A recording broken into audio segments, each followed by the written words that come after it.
최근에 그 연세대 명예 교수이신 김영석 교수가 한 신문사와의 인터뷰에서 행복에 대해서 이렇게 말했습니다. 여러분 아시는 것처럼 이 김영석 교수님은 올해로 102세가 되시는 대단한 노학자십니다. 자, 이분께 이제 기자가 이런 질문을 했습니다. 행복 어떻게 찾을 수 있습니까? 자, 행복은 어떻게 찾을 수 있습니까? 물었어요.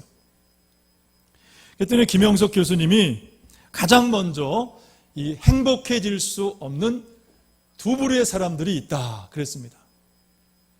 행복해질 수 없는 두 부류의 사람들이 있다. 자, 그들은 누구냐? 첫째는 물질적인 가치만을 추구하고 정신적인 가치를 추구할 줄 모르는 사람들이다 그랬습니다. 그들은 행복하지 못하다. 그래서 복권을 맞았다고 행복하지 않다. 오히려 많이 가질수록 불행해진다 그랬습니다. 또 돈과 명예를 쫓는 사람들도 마찬가지다. 왜냐하면 결국은 다 소유욕이기 때문에 이 소유욕이라는 것은 어떤 것이에요? 가질수록 더 목마르고 더 배고프다. 그래서 행복해질 수 없다 그랬습니다. 자, 두 번째 행복해질 수 없는 부류는 이기주의자라고 그랬어요. 왜 이기주의와 행복은 공존할 수 없느냐? 여러분, 이 이기주의자는 누구를 위해 삽니까? 자신만을 위해 살기 때문에 인격을 갖추지 못한다. 그래서 김영석 교수는 이 인격을 그릇에 비유했어요. 그래서 이기주의자들의 이 인격의 그릇이 작기 때문에 행복을 담을 수가 없다. 그러면서 자신이 그 연세대 교수로 재직할 때 경험한 한 이야기를 소개를 했습니다. 한 번은 그 교수 월급이 올랐다고 그렇게 기뻐했다는 거예요. 그리고 또 한 번은 보너스를 탈 때 그렇게 기뻤다는 것입니다. 그런데 그때 등록금을 내지 못한 제자들이 떠올랐어요. 그 제자들을 생각하니까 교수로서 스승으로서 그렇게 부끄러웠다. 그러면서 깨달은 것이 뭐냐? 행복은 공동체를 통해 얻는 것이지 나만을 위한 것이 행복이 아니구나. 그때 깨달았다는 것입니다. 행복은 뭐냐? 나만이 좋은 것이 아니라 함께 나눌 때 얻는 것이다. 여러분, 같은 의미로 우리 하나님의 백성들이 세상을 살아가는 길도 여러분 세상 사람들과 다른 줄로 믿습니다. 그렇다면 그것은 어떤 것이냐? 오늘 주님은 우리가 천국 백성으로 이 땅을 살아가는 두 가지 길을 이제 말씀을 하십니다. 그것은 뭐냐? 첫째는 모든 염려를 주님께 맡기며 사는 것입니다. 우리의 모든 염려를 주님께 맡기며 사는 것이다. 본문 25절에 보니까 그러므로 내가 너희에게 이르노니 목숨을 위하여 무엇을 먹을까 무엇을 마실까 몸을 위하여 무엇을 입을까 염려하지 말라. 목숨이 음식보다 중하지 아니하며 몸이 의복보다 중하지 아니하냐 그랬습니다. 자, 염려하지 말라라는 것은 이 주님의 말씀은 세상 어떤 일에도 관심 갖지 말라라는 말씀이 아니죠. 항상 지나친 것이 문제입니다. 세상의 필요에 대해서 지나친 욕심과 집착을 버리라는 것입니다. 왜냐하면 여러분, 이 염려라는 말이 헬라어로 메리조인데 그 뜻이 뭐냐면 나뉘다라는 뜻이 있어요. 혹은 분열하다, 갈라지다. 그것이 바로 염려의 뜻입니다. 자, 무엇으로부터 나뉩니까? 하나님으로부터 나뉘는 것이고 하나님의 뜻과 목적으로부터 갈라지고 분열되는 것입니다. 떨어지는 것입니다. 자, 그렇게 되면 하나님의 구원과도 이미 우리가 약속받은 구원과도 멀어지는 것이고 결국은 세상 사람들과 다를 바 없이 그렇게 행복하지 못한 불행한 삶을 살아가게 되는 것이죠. 그래서 예수님은 목숨을 위하여 무엇을 먹을까, 무엇을 마실까, 무엇을 입을까 염려하지 말라. 여러분, 예수님께서 사역하셨던 이 갈릴리 지방은 가난한 사람들이 많았습니다. 우리가 중직자 성경 공부 때도 이미 지형에 대해서 다 배웠지만 원래 이 갈릴리 지방은 어땠어요? 아주 비옥한 땅이었습니다. 그런데 그 비옥한 땅이 대부분은 지주들의 소유가 됐고, 가난한 백성들은 소작하며 아니면 베드로처럼 그냥 고기 잡는 업으로 살아갔다라는 것입니다. 그러다 보니 어떻습니까? 날마다 먹고 사는 문제에 부딪혀야만 했어요. 그런 그들에게 예수님께서 천국 복음을 전했지만은 사람들은 천국보다는 세상 문제에 대해서 더 관심했다는 것입니다. 여러분, 오늘 본문 앞에도 보면은 예수님께서 가난한 자들을 도우며 살아 구제에 대해서 말씀하시고, 금식하며 기도하며 살라는 영적인 삶을 말씀하셨는데, 그런데 그런 주님의 말씀에 사람들이 귀를 기울이지 않더라는 것입니다. 그래서 주님이 다시 한번 간곡하게 말씀을 하셨어요.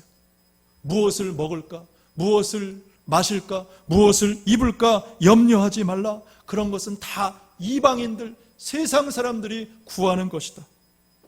세상 사람들과 차원 다른 삶을 살라라고 말씀을 하시는 것이죠. 또 여러분, 예수님이 목숨이 음식보다 중하지 아니하며 몸이 의복보다 중하지 아니하나 그렇게 말씀하셨죠. 무슨 뜻입니까? 여러분, 하나님은 이미 우리에게 가장 귀한 생명을 주셨어요. 생명을 주셨기 때문에 이 생명을 유지할 수 있는 모든 이 땅의 필요도 여러분 공급하여 주신다라는 그런 말씀인 것입니다. 여러분, 그러므로 먹고 사는 문제도 주님 믿고 주님께 맡기고 여러분 염려하지 마시기를 축복합니다. 건강이나 여러분 질병의 문제도 여러분 다 주님께 맡기십시오. 최근에 우리 성도들 중에 한두 분이 이 질병 때문에 이제 어려움을 겪는 분들이 계십니다. 그러나 여러분, 어떤 질병도 우리 주님께서 다 치료해 주실 줄로 믿습니다. 저는 그렇게 믿고 기도합니다. 마태복음 8장에 보면 예수님께서 나병 환자, 중풍병자, 또 귀신 들린 사람들까지 다 고쳐주셨어요. 모든 병자를 고치셨다 그랬어요. 다만 그 모든 치유의 현장마다 우리 주님이 꼭 한 가지 확인하셨던 것이 있는데, 그것이 뭐냐? 바로 믿음이었습니다. 그러니까 믿음이 있으면 다 고쳐주셨어요. 나병 환자가 뭐라 그래요? 주님이 원하시면 저를 깨끗게 하실 수 있습니다. 주님이 원하시면 주님에 대한 절대적인 신뢰의 믿음이 있었어요. 주님 원하시면 고쳐지는 거예요. 또 백부장의 하인을 고쳐줄 때도 마찬가지죠. 다만 말씀 하나 없어서 그러면 내 하인이 낫겠습니다.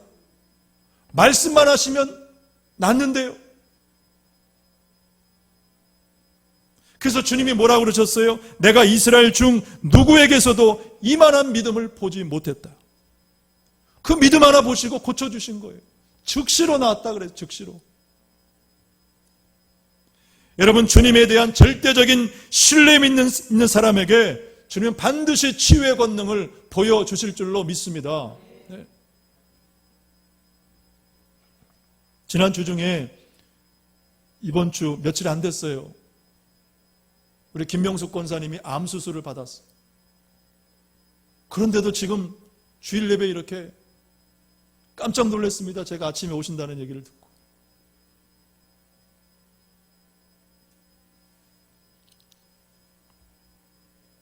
우리 권사님 박수로 한번 응원하면 좋겠습니다. 네. 감사합니다. 우리 권사님께서 암 그 진단을 받기 전으로 해서 병원에 이제 의사의 그 마지막 검진 결과를 듣기 위해서 그 전으로 해서 제가 이제 몇 번 안수기도를 해드렸어요. 그런데 그때마다 저는 권사님의 그 두 가지 변치 않는 모습을 볼 수 있었어요. 첫째는 뭐냐면 앉아서든 서든 늘 고개를 숙이고 손을 모으고 그렇게 기도를 받았어요. 무엇을 받냐? 간절함을 받았어요. 간절함을 받았어요. 두 번째는 제가 기도 한마디 한마디 할 때마다 꼭 아멘, 아멘 하는 거예요. 아멘 하는 거예요. 그 소리가 우리 권사님 얼마나 소리가 우렁차고 힘차든지요. 제가 기도하다가도 깜짝깜짝 놀랄 때가 있었어요. 여러분, 주님은 반드시 그 아멘의 믿음에 응답해 주실 줄로 믿습니다. 네. 여러분, 나병 환자가 예수님께 어떤 자세로 나갔다 그랬어요? 우리가 새벽에 살펴봤지만 마태복음 8장 2절에 보니까 예수님 앞에 나와 절하며 그랬죠. 절했다. 무릎을 꿇었다는 것입니다. 무릎을 꿇었다. 그러니까 무릎을 꿇었다는 것은 주님을 향한 절대적인 신뢰의 믿음이에요. 주님은 반드시 나를 고쳐주신다. 그 확신을 가지고 주님 앞에 나아간 것입니다. 근데 여러분, 바로 그 앞에 8장 1절 말씀에 보면 예수님을 따랐던 수많은 사람들이 있었다라고 그래요. 그런데 그 많은 사람 중에 예수님 앞에 나와 무릎을 꿇은 사람은 그 나병 환자 한 사람이 유일하다는 사실입니다. 여러분, 주님은 그럴 때 역사하시는 줄로 믿습니다. 여러분, 그러므로 주님께 무릎 꿇는 신앙이 되시기를 바랍니다. 무릎 꿇는 신앙, 절대적인 신뢰의 믿음이 있으시기를 축복합니다. 여러분, 그러면 염려도 다 사라지는 거예요. 믿음 없기 때문에 우리가 염려하는 거죠. 불안한 거죠. 걱정한 거죠. 절대적인 믿음이 있으면 여러분, 염려는 다 사라지는 거예요.